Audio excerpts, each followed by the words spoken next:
Hi guys, it's Mrs. Brecken again. I'm back with more of We All Fall Down by Eric Walters, and we're moving on to chapter 9. So here we go. Chapter 9. Should we be going that way? I asked my father, pointing down the corridor to the door to the stairs where everybody had been going down. No, he said, shaking his head. If we believe what they said on TV, that plane hit the south side of this building, then we need to try the stairwell, the farthest away from the point of impact.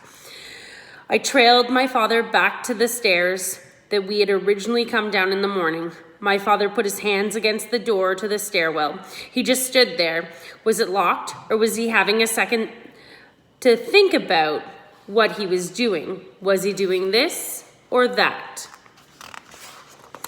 The door is cool, my dad said as he touched it. That means there's no fire directly behind it. Here we go. I took a deep breath and I held it. I braced myself, anticipating what might be in the stairwell. He opened up the door so I could see clearly. There was nothing. No people, no fire. But there was smoke. Not thick, but drifting upward. Come on, my dad said. I hesitated. For a split second, I thought about refusing to go into the stairwell with him, but I couldn't do that. If I had to trust somebody, it was going to be him. The stairwell was gray, concrete, and somehow darker than when we'd come down that morning. The smoke wasn't bad. It wasn't overwhelming. What was worse was the smell. It was a bitter, acrid odor that permeated the air and filled my nostrils. It's a good sign that nobody's here, my dad said. Is it? I thought a good sign would be people going down the stairs. I was hoping that we wouldn't see people climbing up or stalled here in the stairwell. But why is there nobody here? He shook his head. Maybe people have already gone up or down through this stairwell. So you think we can get down? That we can get through those floors? I asked. I wish I could say yes, but I don't know. I'm hoping. If we can get down anywhere, it'll be through this stairwell. It'll be protected by the elevator shafts and the other two stairwells. This is our best chance. This is our only chance, I blurted out, saying what I was thinking and almost hearing the words before I'd thought them. No, not necessarily our only chance. Well, what other chance is there? I barked back. There might be other options, things that I haven't thought of yet. But for now, let's just check this option out, okay? It wasn't just my imagination. It was darker than I remembered it on our trip down this morning. Some of the lights were off. Others were shattered by the impact, and little grains of glass littered the floor.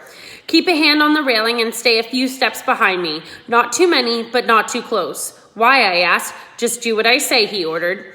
My father turned on the flashlight. I noticed that there was glowing white strips on the handrail and the edges of the steps that brightly reflected the light.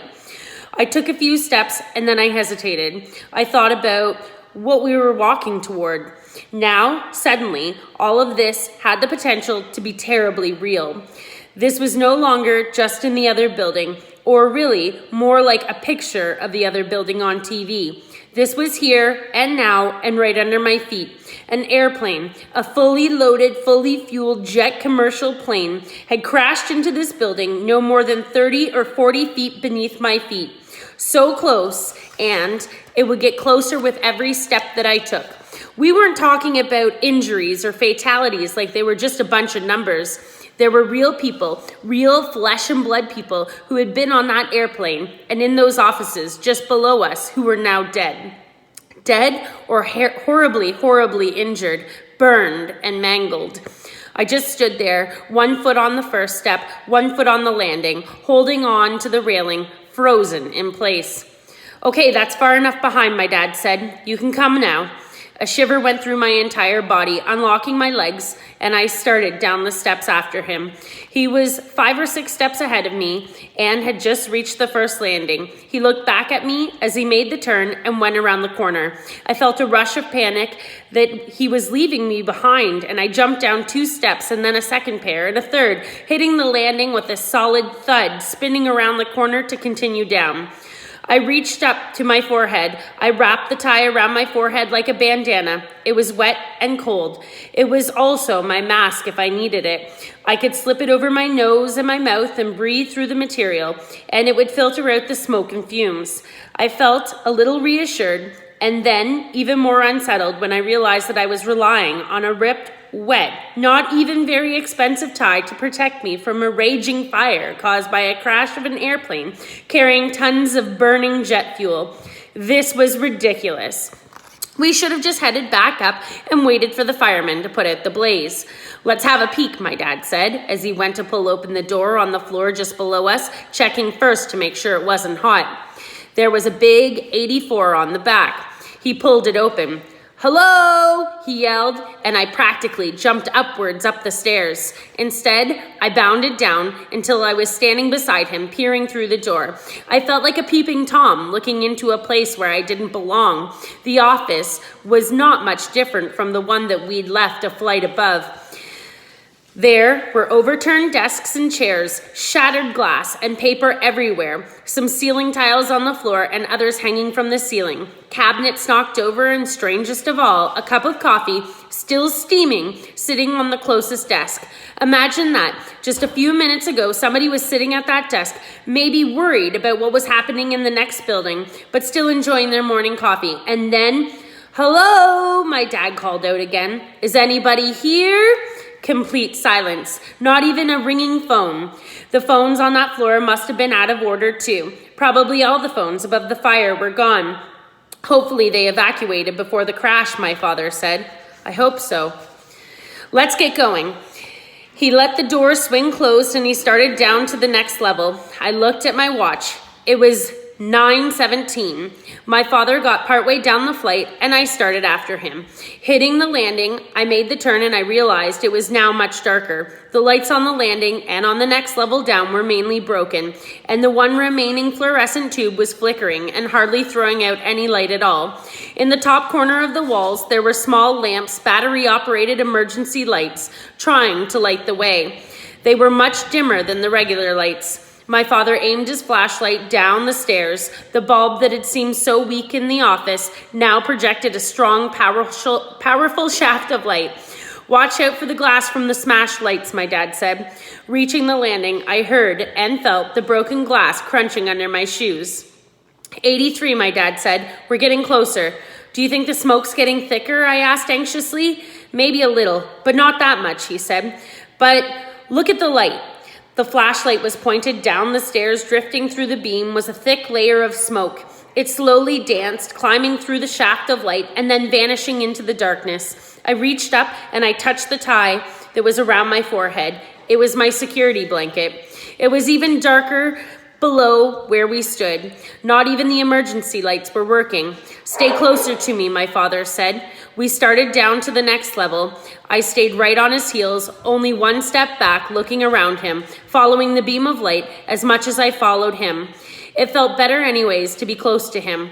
I held onto the railing, although I would have liked to hold my father's hand instead. I started to count the stairs. 9 steps, then a landing, a turn, and down more, 9 more steps. We made the next landing. 82 was marked at the back of the door. I wondered if my father was going to open the door and poke his head in. We really didn't have time to stop at every floor. I was glad when he made the turn and started down to the next level. It was just as dark down there. What would we have done if my father hadn't had that flashlight? And what would we do if something happened to it? I didn't need to think of that. There was enough right in front of me to worry about without actually worrying about making things up that are new in my head. Within a few steps, it became obvious that the smell and the smoke were getting stronger and thicker. My father let the beam drift up to the ceiling of the stairwell. There, at the very top, was a thick stream of smoke. "As long as it stays up there, we're fine," my dad said. I looked down to the next landing, floor 81. We were now 1 or 2 floors above where this plane had hit. Maybe it was dark and there was smoke, but it was still okay if we just...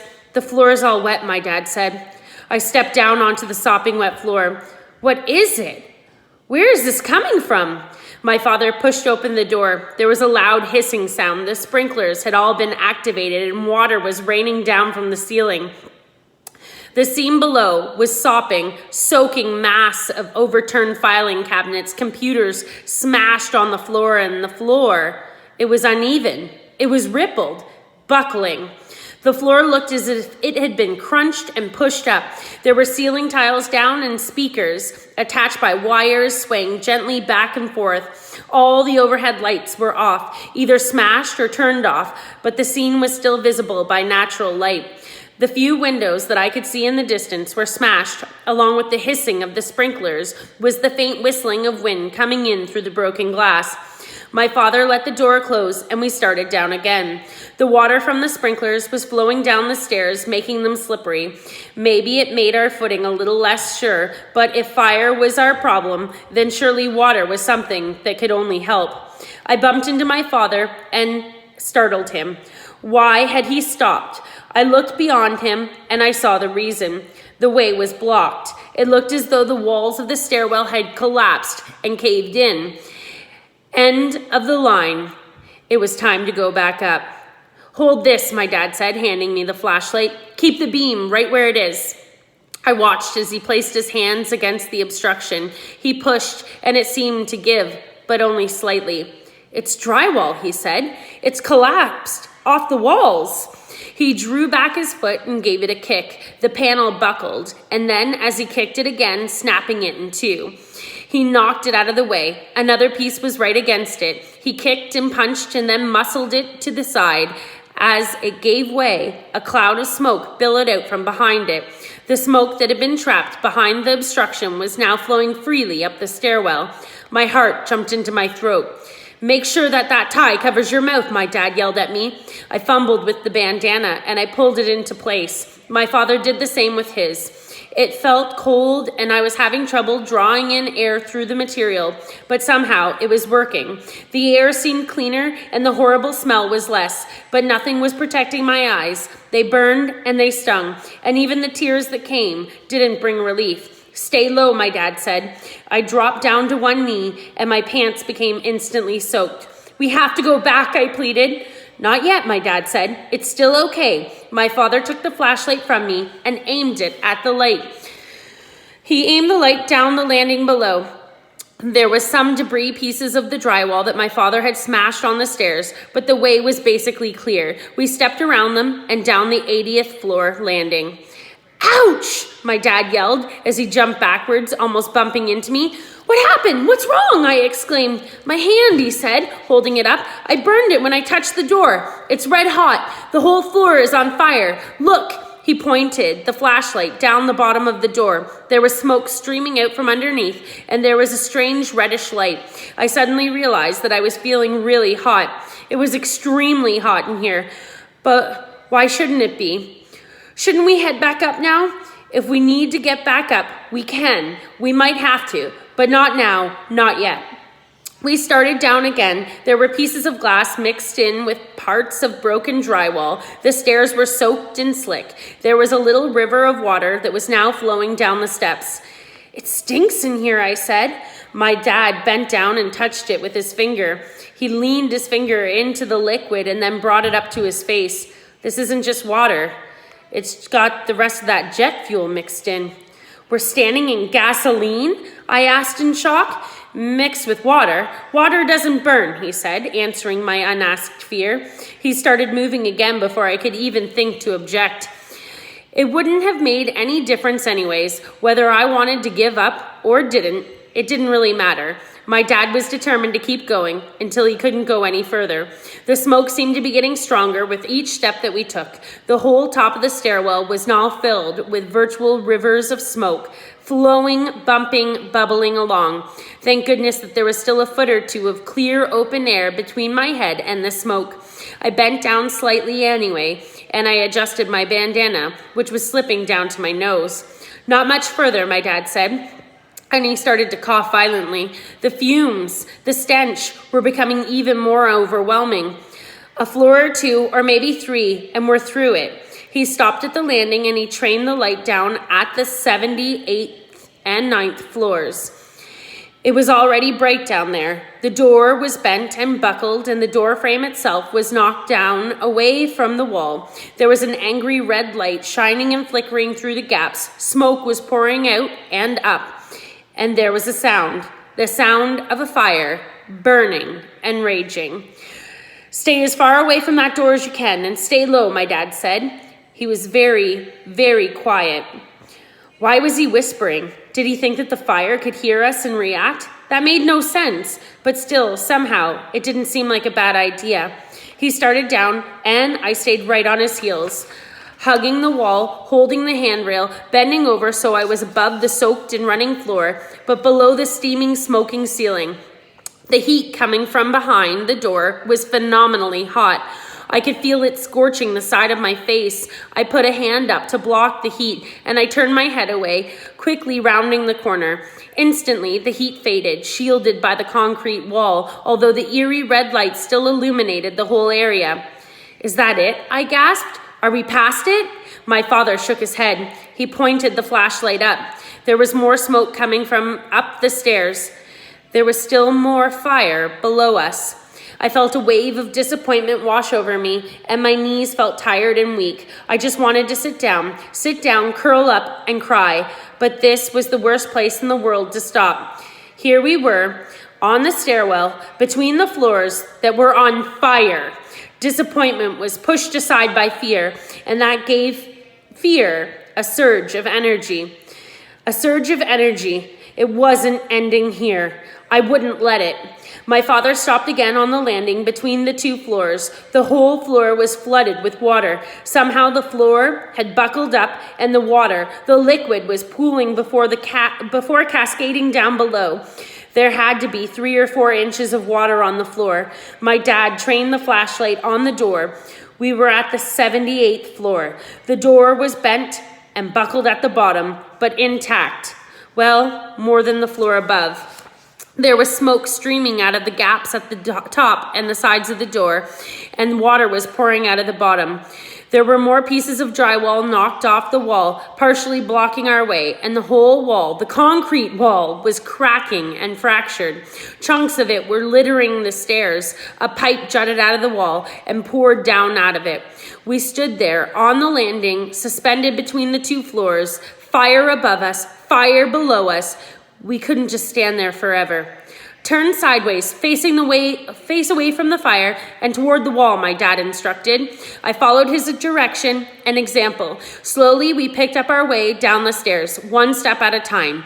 9 steps to a landing, 2 landings to a floor, 78 floors to go.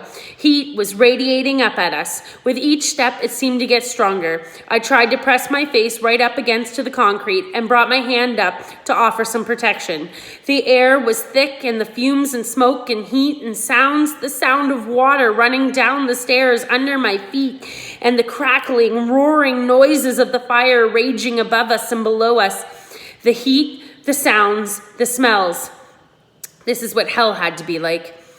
I could feel the heat against the side of my face and right through the back of my head, right through the clothes on my back. I kept sliding down the wall, step by step.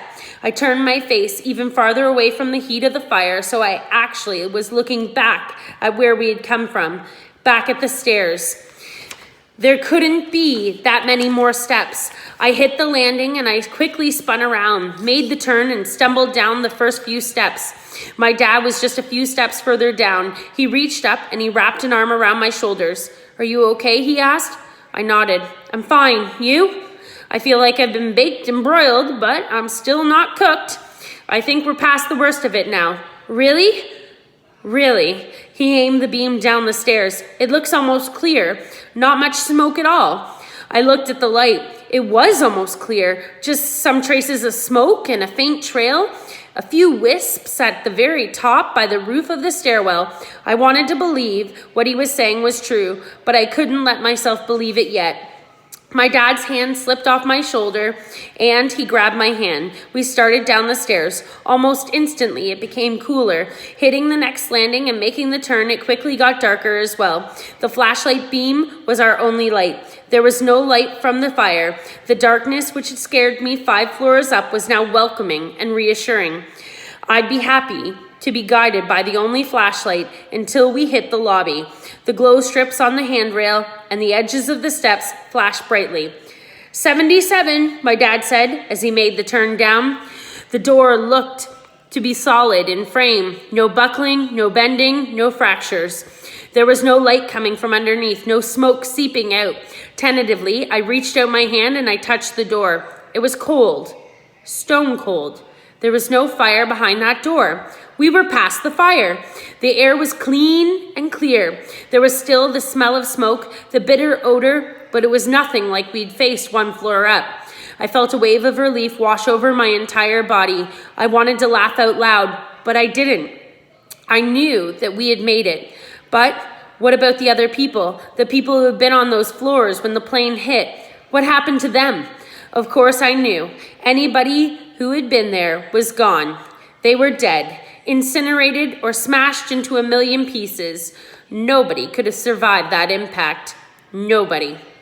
I didn't want to think about that yet. I followed my father as he rounded the corner and we continued down the stairs. He was right to keep moving.